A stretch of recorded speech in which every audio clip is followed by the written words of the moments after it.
Nila. Tapos pwede nyo elaborate yung sinabi nyo kanina.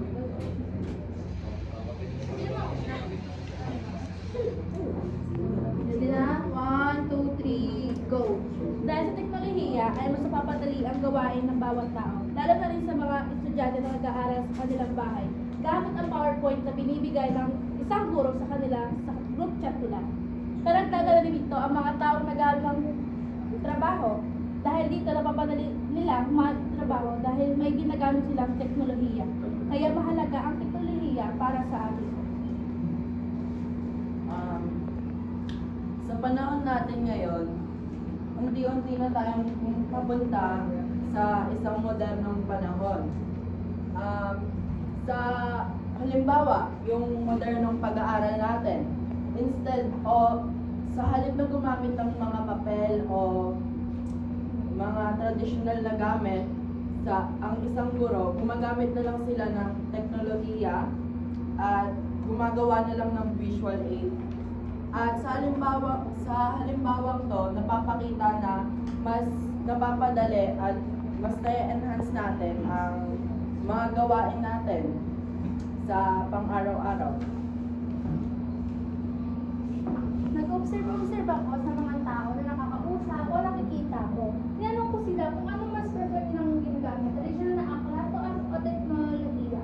Ang dami nagsabi sa akin, technology. Bakit? Kasi nga sa technology, mas maraming sa technology, mas marami na tayo pwedeng magawa sa technology.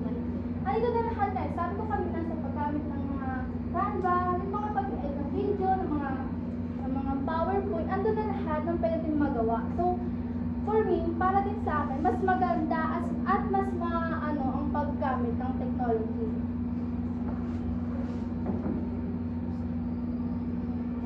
Dahil sa panahon natin ngayon, mas hinibabaw ang teknolohiya, mas Sila ang Elijah nila. Ikaw ang Elijah ng grupo. Give them a few minutes go. Sige na, continue ko muna. Continue ba? dahil sa Uy, pinakontinue ko. dahil mas pinapaligiran tayo ng technology ngayon, mas magiging epektibo yung mga healthcare service para Kayo naman ah. 3, 2, 1, go. Go. Mo. Start na. Remember starting. Wala ako rin. Diyos ko. Una, sinasabi nilang mas mabilis at mas accessible ang information online. Totoo yun. Pero, mabilis din kumalat ang malaking informasyon na hindi naman kaya-kaya. Sa tradisyonal na aklat, dumadaan sa mas mising pagsusuri, editing at validation ang nilalaman bago mailathala. Ibig sabihin, mas mataas ang kalidad at pagiging tama ng impormasyong makukuha mo dito. Ikalawa, totoo rin mas magaan ang gadgets, maraming libreng resources online. Pero hindi nito binabago ang katotohanan. Nakakasama ng mata ang matagal na pagtitig sa ating screen ng mga gadget.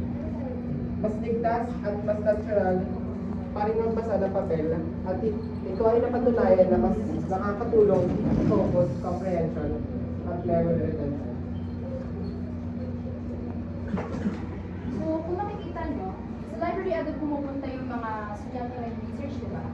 Dahil kasi dito, mas credible yung source and paano. Bago ka mag-publish ng isang libro, sabi nga ni Justin na dumadaan dito sa mga maraming proseso, sinusuri muna ito ng mga expert. Kaya mas reliable kapag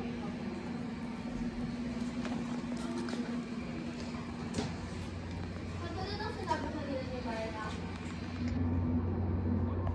may ginagamit pa rin ang libro katulad sa mga elementarya. Dahil para mas maturuan ang mga bata Anong na bebat nag-aaral sa doon? libro. Dahil ang ibang bata ay hindi pa gumagamit ng gamit dahil ang mga guro ay mas gusto nilang maturuan gusto ang mga bata. Si, talaga nag-isip kanina. Bayang yung 10 seconds.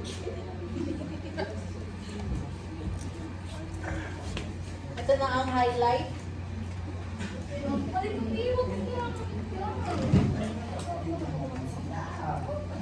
Ang highlight, ang Q&A.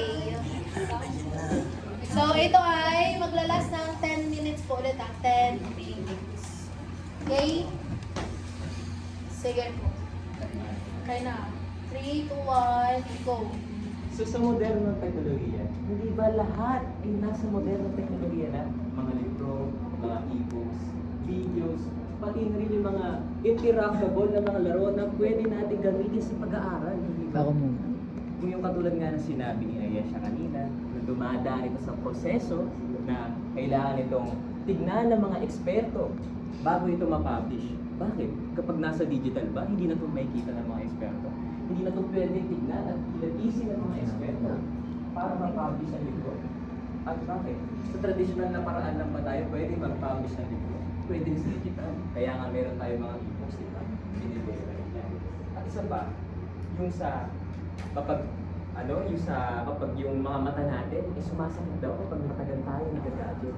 Kaya nga po ang ating mga teknolohiya ay merong mga eye filters or blue light filters para mabawasan ng radiation o completely tanggalin ang mga radiation na lumalabas o nanggagaling sa ating mga gadgets. So, hindi ba mas maganda na ang teknolohiya dahil pwede ka pang mag-search doon? Pwede mong baguhin basta-basta ang iyong mga impormasyon na balak ilagay. Hindi katulad sa tradisyonal na kapag na-publish mo na, pag may nakita kang mali, mababago mo ba? Hindi. Dahil kailangan pang gumawa ng bago.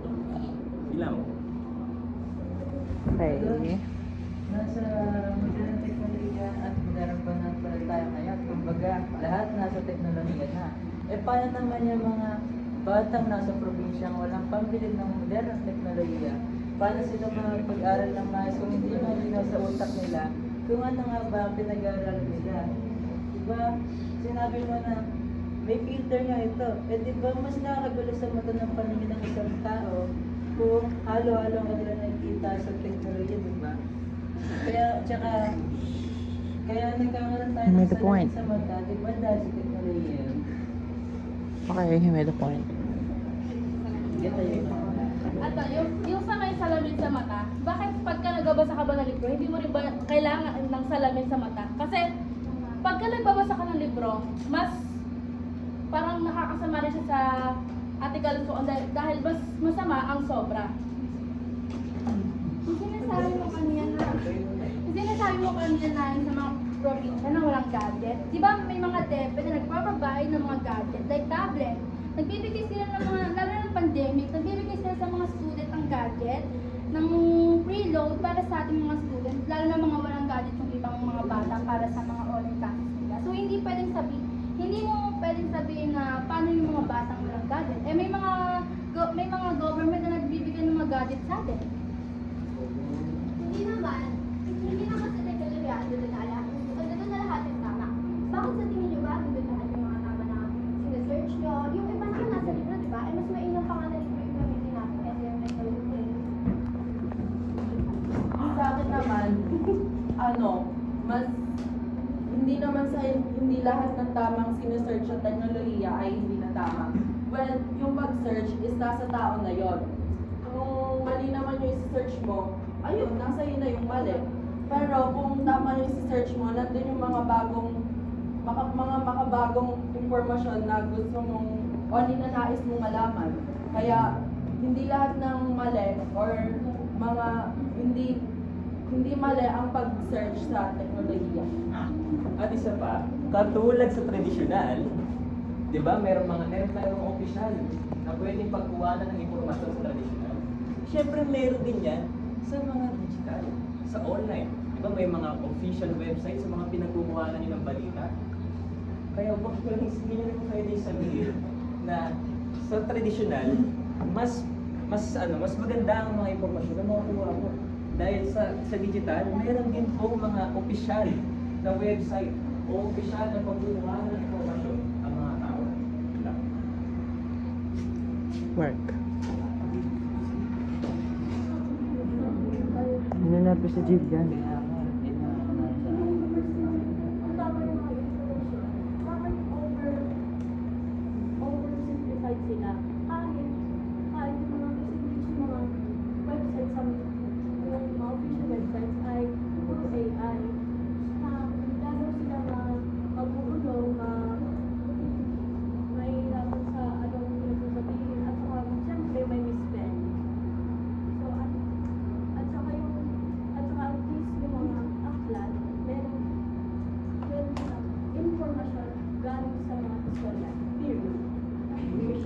Sinabi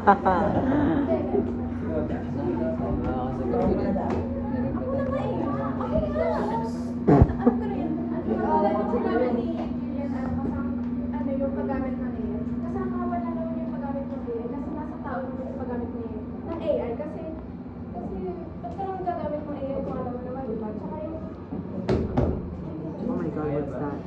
tsaka nasa tao yung paggamit ng AI. Ako ba next? Ang paggamit mo kasi ng AI, parang baril lang yan eh. Kung gagamitin mo ito sa tama, pwede mo maprotektahan, pwede mong mailigtas ang iyong mga minamahal sa buhay. Pero kung gagamitin mo sa mali, pwede kang makapatay at makakulong. Ganon din sa AI. Kung gagamitin mo sa tama, mas mapapadali yung pag-aaral, mas mapapabilis at mas magiging produktibo ka. Mas makakapaglaan ka pa ng oras sa iba pang bagay na mas importante sa'yo. Hindi katulad sa tradisyonal na masyadong matagal. Yeah. Masyadong maraming proseso at masyadong mabusisi. At katulad nga sinabi ni Gillian na sa mga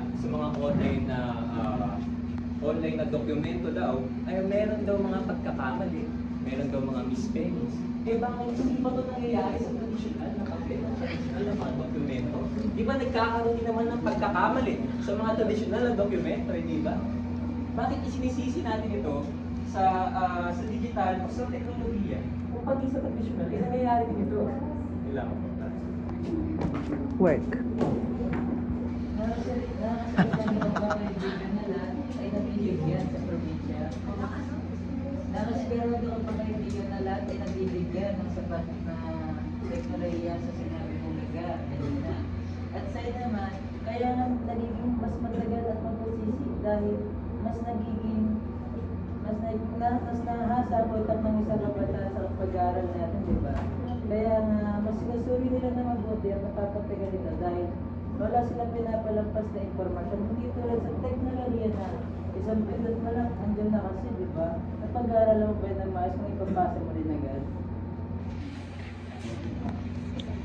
Ang paggamit ang teknolohiya, pwede tayo mag-distract ads sa notification. Sa may apply, hindi tayo pwede mag-distract dahil pwede tayo makafocus sa mga babasahin natin. Sa teknolohiya, pwede tayo mag-distract kasi may mga lumalabas na ads. Lalo na sa paggamit mo ng mga AI or iba pang pwede mong pagtanungan na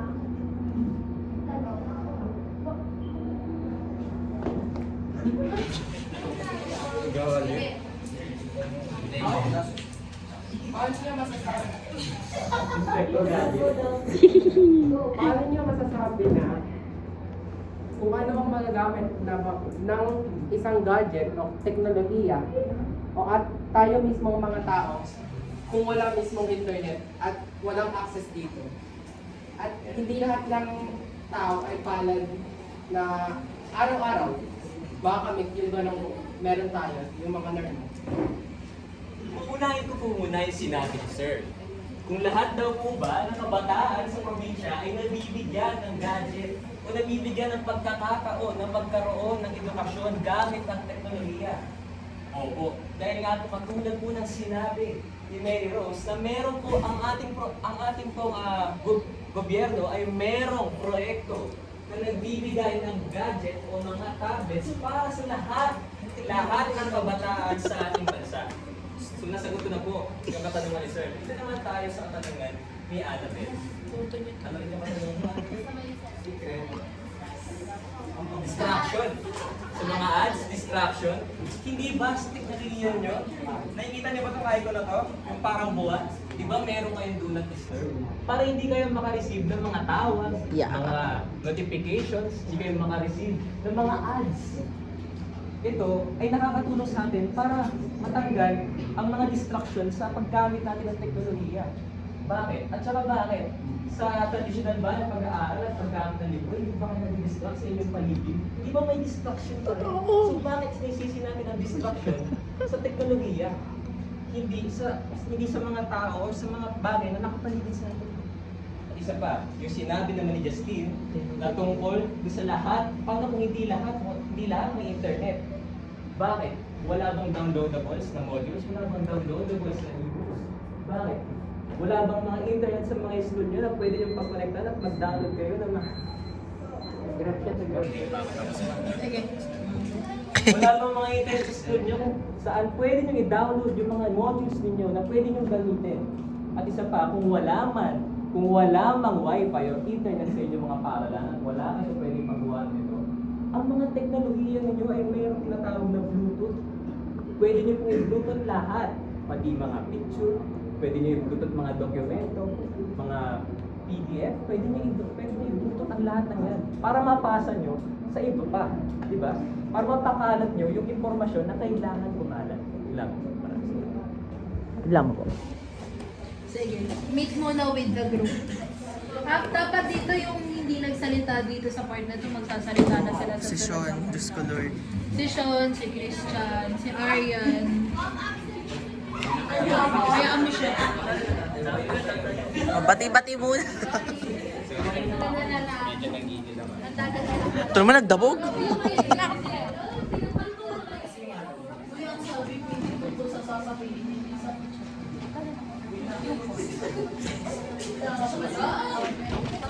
Cameraman.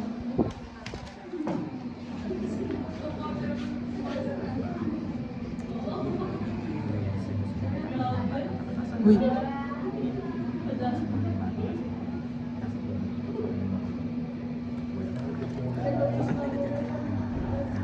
Sisend ko talaga to sa GC.